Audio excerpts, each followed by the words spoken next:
Il primo partito di Venezia con il 25% dei consensi, insomma qualcosa di assolutamente inaspettato, ma che dimostra che quella piazza piena in piazza Ferretto a Mestre di pochi giorni fa rappresentava qualcosa di più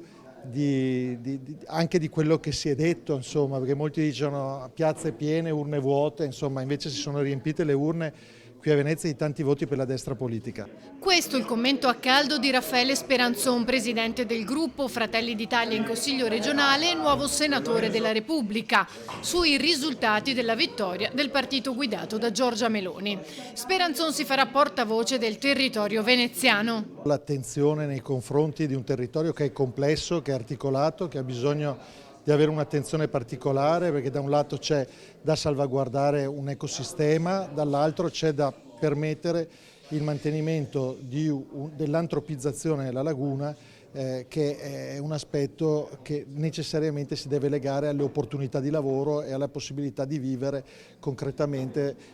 alla pari di quelli che vivono in altri territori della nostra regione. Venezia sappiamo che è una città complessa, che ha però anche delle potenzialità immense dal punto di vista logistico, c'è un porto, c'è un aeroporto, c'ha dei beni culturali che ci invidiano in tutto il mondo e sicuramente ha una fragilità che è determinata anche da un numero di abitanti inferiore rispetto a quello che potrebbe avere, quindi dovremo lavorare su questo. Speranzon analizza anche il risultato degli alleati, in particolar modo il crollo verticale della Lega all'8,9% delle preferenze rispetto al 17% delle elezioni del 2018. Forse quello che ha penalizzato di più i partiti della coalizione di centrodestra, gli altri, è stato appunto quello di aver rotto in qualche misura l'alleanza